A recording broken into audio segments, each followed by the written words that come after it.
प्यारे बच्चों, आज हम स्टार्ट करने जा रहे हैं क्लास 6 का चैप्टर नंबर 5, जिसका नाम है India that is Bharat.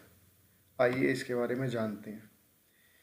In India at a very early time that spiritual and cultural unity was made complete and became the very step of the life of all this great surge of humanity between the Himalayas and two sea। ये लिखा है श्री औरोबिंदो। आइए इसके बारे में जानते हैं, जिसमें औरोबिंदो कह रहे हैं कि भारत में बहुत पहले ही आध्यात्मिक और सांस्कृतिक एकता पूर्ण हो चुकी थी। यह हिमालय और समुद्रों के बीच मानवता की महान लहर जीवन का आधार बन गई है।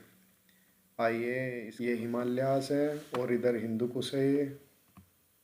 ये नदी रिवर्स दे रखी हैं और इसके right side bay of Bengal और इसके लेफ्ट साइड है Arabian C.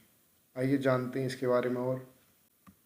Today the India we know a modern nation with defined borders, defined states and a known population.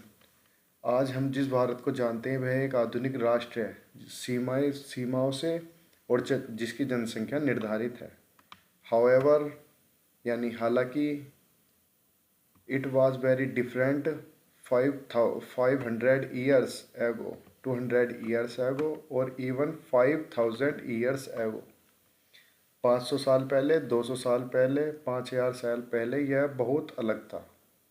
This region of the world which be often called the Indian subcontinental, यानी भारतीय उपमहाद्वीप के नाम से हम इस दुनिया को जानते थे, has had many different names and shifting boundaries. इसके अलग अलग नाम हैं और इसकी सीमाएं बदलती रहती हैं। We can learn about India's past and evolution from many different sources. Let us explore. आइए इसके बारे में हम आगे जाने।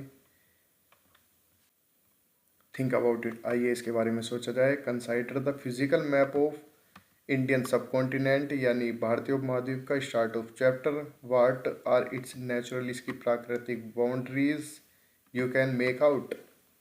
आइए अध्याय की शुरुआत में भारतीय उपमहाद्वीप फिजिकल मैप यानी भौतिक मानचित्र पर विचार करें। इसकी प्राकृतिक सीमाएं जिन्हें हम पहचान सकते हैं, कैसे, जैसे अभी हिमालय, हिंदू कुश वगैरह बताया था, और ऊपर जो था गाइस ये यहाँ पर बताया गया है। इसकी नेचुरल बाउंड्री हिमालय द्वारा बनती है।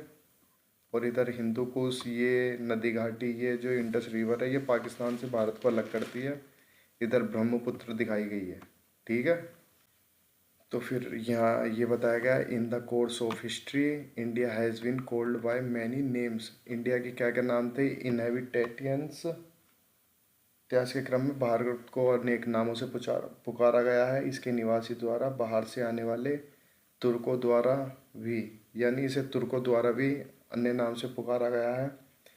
ये नाम हमें प्राचीन ग्रंथों, ये एंशियंट टेक्स्ट, प्राचीन ग्रंथों, अकाउंट्स ऑफ ट्रेवलर्स यानी तीर्थयात्रियों के विवरण, और ये पिलग्राम्स यानी शिलालेख से प्राप्त हुए हैं। हाउ इंडियंस नेम्ड इंडिया, भारतीयों ने भारत का नाम कैसे रखा? द ऋग्वेद। गाइस, आपको पता होना चाहिए कि हमारे वेद है ऋग्वेद, यजुर्वेद, सामवेद और अथर्ववेद। ठीक है, 4 वेद हमारे, ऋग्वेद, यजुर्वेद, सामवेद, अथर्ववेद। उसमें सबसे प्राचीन वेद माना जाता है ऋग्वेद। उसके आधार पर बताया गया है कि जो हमने चैप्टर नंबर 7 में अध्याय में देखेंगे, यह आपको पता है कि ऋग्वेद सेवरल थाउजेंड यानी कई हजार साल पुराना है, जो हमारे नॉर्थ वेस्ट रीजन भारतीय उपमहाद्वीप उत्तर पश्चिम को सप्त सिंधव नाम देता है। ये देखिए, सब कॉन्टिनेंटल सप्त सिंधव नाम देता है, यानी इसका मतलब है, इसका अर्थ बोला जाए तो 7 नदियों की भूमि। सप्त रिवर यानी 7 नदियों की भूमि। The word Sindhava come from Sindhu, यानी सिंधव शब्द सिंधु नदी से आया है। Which refers to the Indus river और at a time to a river in jungle, जिसका अर्थ है सिंधु नदी या कभी कभी सामान्य रूप से एक नदी। तो गाइस, आपका ये पार्ट 1 है। आगे आपको बताया जाएगा पार्ट 2 में।